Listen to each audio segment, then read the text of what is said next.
Dans cette vidéo, j'aimerais vous présenter les avantages et les inconvénients du business model Amazon FBA sans tabou.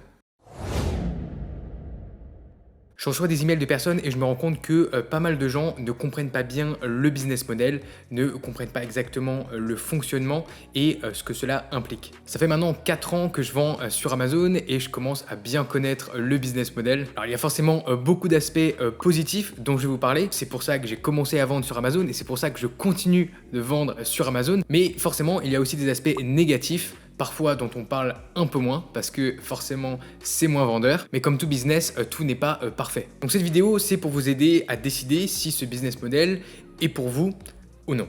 Et en toute transparence, bien sûr, j'ai un parti pris, donc je le dis en début de vidéo. Je vends un programme pour ceux qui veulent du contenu encore plus pointu, qui veulent être accompagnés pendant le lancement de leur business Amazon FBA. Toutefois, ça ne me dérange pas d'être franc avec vous sur les quelques défauts de ce business model. Et c'est même pour moi un avantage, c'est-à-dire que si les membres qui rejoignent mon programme savent à quoi s'attendre, sont très clairs sur le business model et sont motivés à se lancer, c'est encore mieux pour moi et pour la communauté que je construis autour de ce programme. Donc dans cette vidéo, je vais essayer d'être bref, d'aller assez vite pour que ce soit efficace autant pour vous que pour moi.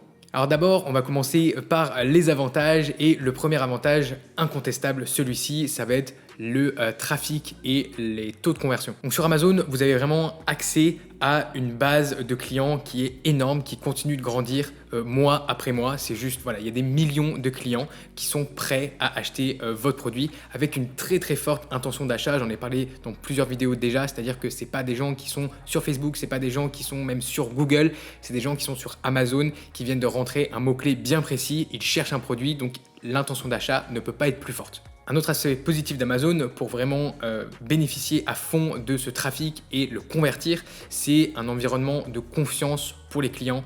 Il y a très très peu de friction, voire pas du tout. La carte de crédit est déjà rentrée dans le profil Amazon. Les clients ont peut-être même Prime, ils sont habitués à commander sur Amazon. Il y a aussi une politique de remboursement de 30 jours qui donne encore plus confiance aux clients. Donc ça fait que les taux de conversion sont vraiment très élevé. Et justement au niveau des taux de conversion, c'est les meilleurs dans le monde du e-commerce, c'est du jamais vu. On va être entre 10% pour un produit qui convertit moyennement à voilà, ça peut aller jusqu'à 30-40% pour des produits qui convertissent extrêmement bien. On est très loin des moyennes de l'industrie du e-commerce qui se situe plutôt entre 0,5% et 2% pour un site e-commerce qui convertit extrêmement bien. Donc voilà, assez simple, assez basique, beaucoup de trafic, beaucoup de conversion égale beaucoup de ventes pour les vendeurs. Deuxième avantage d'Amazon, ça va être l'expérience client. Donc ça ne nous concerne pas forcément nous directement en tant que vendeurs, mais quand même plus ou moins, parce que vous vendez à des clients. Donc les clients sont en règle générale très satisfaits quand ils achètent sur Amazon. La livraison est rapide, qu'ils aient Prime ou pas, la livraison est rapide. Les clients peuvent aussi compter sur les avis clients qui, même s'il y a quelques faux avis, la plupart des avis, la grande majorité des avis sont fiables. Donc les clients peuvent vraiment prendre des décisions. Voilà, c'est vraiment très intéressant pour eux plutôt que d'être dans un magasin ou d'être sur un autre site qui a beaucoup moins d'avis. Il y a aussi la politique de remboursement et de retour sous 30 jours qui rend en fait chaque achat quasiment sans risque. Un client sait que si le produit n'est pas bon, s'il change d'avis, bref, s'il y a quelque chose, ils peuvent retourner le produit vraiment sans problème.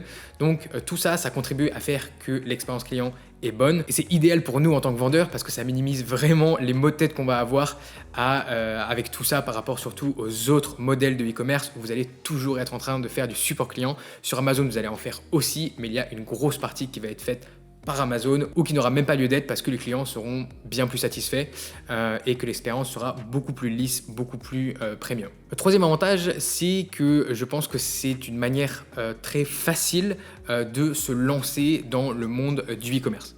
Je m'explique. Tout d'abord, on a accès à des datas, à beaucoup de data, et donc on peut baser nos décisions sur des chiffres. Par rapport aux autres business, on n'est pas obligé d'y aller à l'aveugle, on sait exactement dans quoi on s'embarque, on peut estimer la demande, on voit exactement la concurrence. Bref, ça c'est idéal. Ensuite, on n'a pas besoin d'avoir des compétences incroyables en marketing ou en développement web. Pas besoin de faire de pub Facebook, pas besoin de créer un site web qui va convertir, pas besoin de s'occuper de tout le marketing, des emails, de ce genre de choses. À la place, tout est centralisé sur Amazon. Ça a du bon et du moins bon évidemment, mais en tout cas, vous n'avez pas besoin d'être un expert dans plusieurs domaines pour faire tourner votre site e-commerce. D'ailleurs, je profite de cette section pour vous parler du guide du démarrage que j'ai créé récemment. C'est un guide qui contient 7 ressources avec des PDF, des fichiers Excel, des mind maps, bref, tout un tas de ressources pour vous aider à vraiment comprendre en profondeur le business model Amazon FBA et à vous lancer sur de bonnes bases. Donc si c'est quelque chose qui vous intéresse, vous pouvez le télécharger, c'est totalement gratuit. Je vous mets le lien dans la description de cette vidéo. Quatrième avantage, et ici ça va être au niveau de la gestion du business. Premièrement, Amazon gère la logistique pour vous, donc vous n'avez qu'à expédier votre marchandise en gros depuis votre fournisseur jusqu'aux entrepôts d'Amazon, et ensuite Amazon se charge de tout. Amazon se charge du stockage, Amazon se charge de la livraison aux clients, Amazon se charge aussi de gérer les retours de vos clients. Bref, vous n'avez rien à faire au niveau logistique par rapport à d'autres business models e-commerce, c'est vraiment incroyable. Et en plus de la facilité que ça nous apporte à nous les vendeurs, c'est aussi extrêmement efficace parce que Amazon va dispatcher automatiquement votre marchandise aux 4 coins du pays, voire aux 4 coins du continent si vous utilisez un service comme Pany.you, où vous allez envoyer votre marchandise par exemple dans un entrepôt en France ou en Allemagne, et ensuite Amazon va répandre toute votre marchandise entre les différents pays. Donc voilà, ça c'est vraiment génial et c'est quelque chose qui serait extrêmement difficile à mettre en place soi-même. Une deuxième chose au niveau de la gestion du business qui est très importante selon moi et très intéressante, c'est qu'on peut être laser focus, on n'a pas 1000 choses à faire. Qu'est-ce que vous avez à faire concrètement quand vous êtes vendeur sur Amazon?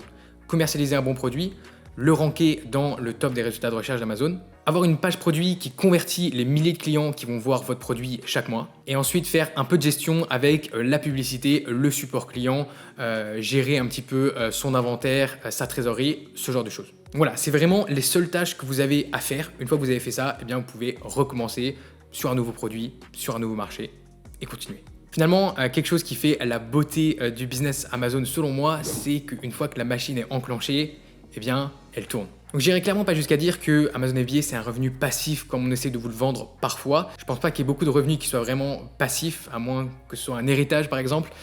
Mais ici concrètement, une fois que vous avez un produit qui est lancé, ranké, apprécié des clients, donc avec des bons avis clients, entre guillemets, vous avez qu'à faire de la maintenance de ce produit. Et ensuite, vous pouvez profiter de la croissance organique d'Amazon avec toujours plus de clients qui arrivent sur la plateforme et toujours plus de marketplaces qui sont rajoutés. Cinquième avantage, la scalabilité et la flexibilité que vous donne un business Amazon FBA. D'abord, au niveau de la scalabilité, donc c'est un mot que j'ai inventé, ça vient de l'anglais, scalable, c'est le fait de pouvoir avoir une croissance qui soit assez exponentielle. Et ici, ce qui est intéressant, c'est qu'on exploite un modèle, c'est-à-dire qu'il n'y a pas de limite à combien de fois on peut répliquer ce processus. Vous avez l'opportunité de développer une marque, vous avez l'opportunité de vendre vos produits sur plusieurs marketplaces à l'international. Amazon nous donne vraiment la plateforme et les outils pour faire tout ça. Et c'est ça qui est top ici, c'est que c'est pas simplement une manière de faire un petit peu d'argent. Avec Amazon, avec le business model FBA, vous avez vraiment l'opportunité de créer une vraie entreprise. Ensuite, au niveau de la flexibilité, ce que j'adore, c'est que c'est 100% en ligne et flexible. C'est-à-dire que vous n'avez que très peu de contraintes quand vous êtes vendeur. Concrètement, vous n'avez pas besoin de présence physique, pas besoin de relations humaines non plus. Tout ce dont vous avez besoin, c'est d'un ordinateur et d'une connexion Internet pour faire tourner votre business. Et d'ailleurs, c'est ce que j'ai fait quand j'ai lancé mon business. Je travaillais depuis une petite île en Thaïlande et voilà, ça paraissait un petit peu fou que j'organise tout ça à distance depuis simplement un ordinateur. Et aujourd'hui, en fait, ça fait des années que je gère mon business un petit peu partout dans le monde. Et donc ça, c'est assez génial. Il y a quelques exceptions à ça. Va y avoir la réception des échantillons. Donc là, il va falloir que vous soyez quelque part pour réceptionner les échantillons. Mais bon, c'est quand même pas très contraignant. Ensuite, vous avez le support client où vous allez devoir interagir avec d'autres personnes. Mais bon, ça reste que des emails auxquels vous devez répondre en moins de 24 heures et c'est quelque chose qui est très facilement, vous pouvez le déléguer à quelqu'un. Et vous avez aussi les relations avec vos fournisseurs. Là aussi, ça va être des emails, voire des appels de temps en temps si vous le voulez. Et il va y avoir une petite contrainte du décalage horaire dépendant où se trouvent vos fournisseurs et où vous vous trouvez vous-même. Mais concrètement, ce que j'aime avec ce business model, c'est qu'on peut le faire de n'importe où dans le monde, c'est flexible et vous pouvez le scaler avec très peu de limites. Dernier avantage, c'est que vous êtes en train de construire un actif vendable, donc vous pouvez vendre votre business Amazon FBA. Donc c'est pas quelque chose qu'il faut prendre pour acquis, c'est pas parce que vous allez créer un business que vous allez pouvoir le vendre. Il va y avoir pas mal de prérequis, mais il faut savoir que c'est une potentielle porte de sortie si vous le voulez. Et ce qui est super intéressant, c'est que c'est un marché qui est assez liquide avec des entreprises, des plateformes qui sont spécialisées dans l'achat et la vente de business FBA. Donc voilà, ça serait plus facile de trouver un acheteur pour ce genre de business que pour un business, que pour un autre business en ligne. Si vous avez une chaîne YouTube, si vous avez un business de dropshipping, d'infoproduits, voilà, c'est des business qui vont être moins facilement vendables. Donc voilà un petit peu pour les gros avantages d'un business Amazon FBA. Donc je vous en ai donné 5 ou 6. Voilà, pour moi, c'est les plus gros. C'est ce qui fait que j'aime ce business model, que je continue à vendre sur Amazon. Bien sûr, c'est aussi rentable, ça permet de gagner de l'argent. Mais voilà, ça va un petit peu sans dire. Maintenant, on va passer aux inconvénients, aux quelques défauts de ce business model, les choses qu'il faut prendre en compte avant de se lancer. Alors le premier inconvénient, ça va être le capital, l'investissement requis au départ. Donc il n'y a vraiment pas d'autre solution, il faut investir du capital pour se lancer, il faut investir du capital pour acheter du stock, pour voilà, mettre en place un petit peu tout le business. Sans apport d'argent, c'est vraiment pas possible. Et pour être honnête, il y a peu de vrais business qu'on peut lancer réellement sans argent. Et quand on y pense, lancer un business sur Amazon FBA, oui, ça demande un certain investissement. On ne peut pas se lancer avec zéro, on ne peut pas se lancer avec 1000 euros. Il va falloir plus d'argent pour se lancer. Et si vous voulez avoir un petit peu plus de détails là-dessus, je vous mets en lien juste en dessous de la vidéo une autre vidéo que j'ai fait où j'explique un petit peu le budget pour se lancer, le budget minimum pour se lancer. Mais par rapport à d'autres business, surtout des business physiques, ça va vous coûter beaucoup plus d'argent et vous allez avoir beaucoup plus de risques à lancer ce genre de business qu'à lancer un business e-commerce sur Amazon. Le deuxième inconvénient qui est intimement lié avec le premier, ça va être au niveau du roulement de trésorerie, ce qu'on appelle aussi le cash flow. Tout se joue sur le cash flow, c'est-à-dire c'est combien est-ce que vous avez en banque pour votre business. Concrètement, pourquoi est-ce que c'est un désavantage? Eh bien, parce qu'il va falloir être patient. En tout cas, je vous recommande d'être patient, de ne pas commencer à vous payer dès que votre business commence à générer des profits. En fait, le jeu de la trésorerie, ça va être de réinvestir vos profits, les bénéfices du business, de les réinvestir dans le business pour acheter plus de stock et pour scaler justement ce business plus rapidement. Ça va être super important pour acheter plus de stock, lancer de nouveaux produits, ce genre de choses. Donc voilà, à ce niveau-là, il faut être patient, il faut construire sa trésorerie au fur et à mesure. Donc ici, ce que je dis souvent, c'est que voilà, ce qu'il faut garder en tête, c'est que vous n'allez pas devenir riche du jour au lendemain. C'est quelque chose qui prend du temps. C'est une courbe qui est assez exponentielle, c'est-à-dire qu'au début, c'est assez long, c'est assez difficile, mais par la suite, en fait, voilà, c'est beaucoup mieux et vous avez vraiment cette courbe qui est intéressante. Personnellement, j'y suis arrivé, mais c'est vrai qu'il faut être patient. Troisième chose ensuite, les clients sont rois sur Amazon. Ils le savent et certains en abusent. Donc on entend souvent beaucoup de gens qui se plaignent des clients qui abusent du système, qui demandent des remboursements, qui sont des clients un petit peu compliqués à gérer. Et oui, effectivement, ça arrive. Il y a des clients qui se croient beaucoup trop protégés sur Amazon, qui demandent des choses un petit peu exorbitantes. Mais ce qu'il faut savoir, c'est que ça représente un pourcentage vraiment minimal des clients que vous allez avoir sur votre business, sur la durée de vie de votre produit. Donc c'est vraiment quelque chose d'assez insignifiant et très honnêtement qui affecte pas vraiment votre business. Donc prenez ça en compte dans vos calculs, les remboursements, les retours, ce genre de choses et essayez de vous détacher émotionnellement un petit peu de tout ça parce que c'est vrai qu'en tant que vendeur, en tant qu'entrepreneur, on va avoir une certaine réponse émotionnelle. On a conçu un produit, il est bien, on sait qu'il est bien et puis il y a un client qui essaie de nous arnaquer, de faire je sais pas quoi. Forcément, on va être mécontent, mais voilà, il faut se dire que c'est le business. Il y a des milliers et des milliers de clients qui vont commander votre produit, c'est pas grave pour les quelques clients qui vont dépasser un petit peu les bornes. Ensuite, on entend souvent un autre sujet revenir et c'est un sujet qui est vrai, c'est le sujet de la concurrence. Donc là, on est d'accord, la concurrence est beaucoup plus élevée qu'au début du business model. C'est une marketplace qui est plus en phase de croissance exponentielle, c'est plus le début, ça fait quand même des années et des années qu'Amazon est présent, ça fait plus de 10 ans.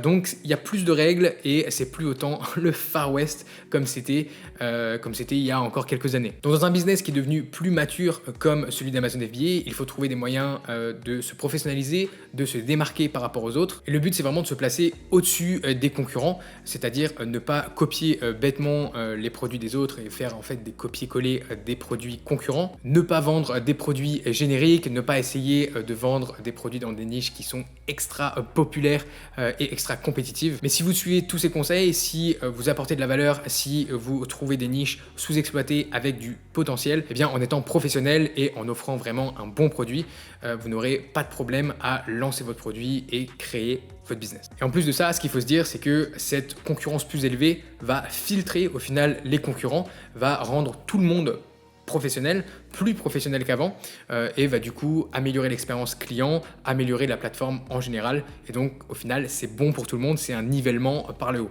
Et finalement un dernier inconvénient par rapport à ce business model, c'est la solitude. C'est-à-dire que ça peut être un avantage pour certains, mais ça peut aussi être un inconvénient.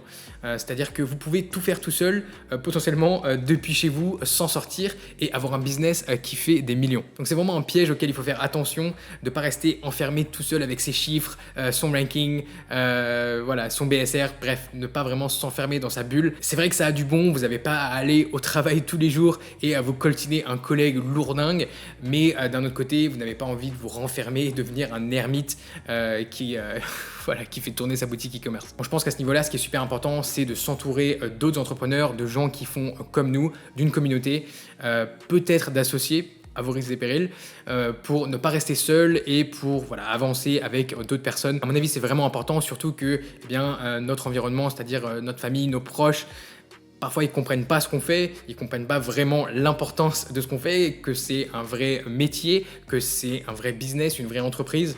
Et bref, juste, ils ne comprennent pas vraiment. Donc, c'est très intéressant voilà, de pouvoir communiquer, de pouvoir échanger et grandir avec d'autres entrepreneurs. Donc voilà, c'est tout pour les avantages et les inconvénients. Vous voyez, il y en a dans les deux côtés. Pour moi, je trouve que les avantages sont largement supérieurs aux quelques défauts de ce business model.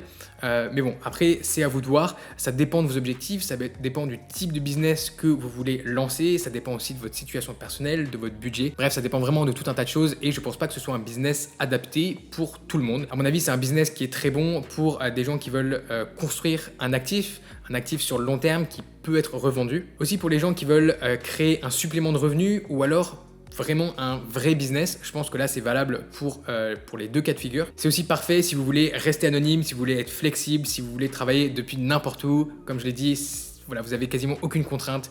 Vous faites ça de manière privée. Donc voilà, c'est top à ce niveau-là. Finalement, c'est une super opportunité pour les gens qui veulent créer et concevoir des produits, une marque. Personnellement, j'adore ça, j'adore concevoir des produits, j'adore travailler avec les fournisseurs, j'adore créer le branding de mes marques, recevoir les prototypes. Voilà, ça c'est vraiment un processus que j'aime faire. Il faut aimer travailler avec des produits physiques. Et si c'est votre cas, je pense que Amazon FBA peut être un très bon business model pour rentrer dans le monde du e-commerce. Voilà, j'espère que vous avez apprécié cette vidéo. N'oubliez pas, comme je vous l'ai dit, si vous voulez télécharger mon guide de démarrage, je vous mets le lien dans la description pour que vous ayez accès aux 7 ressources totalement gratuites pour bien comprendre tout le business model en profondeur et pour bien vous lancer. N'hésitez pas à mettre un gros pouce bleu, ça aide la vidéo dans l'algorithme de YouTube. Et si vous avez une question ou quelque chose à me dire, utilisez la section commentaires juste en dessous de la vidéo. Je lis et je réponds à tous vos commentaires. Sur ce, je vous dis à très vite pour une nouvelle vidéo sur Liberté Digitale.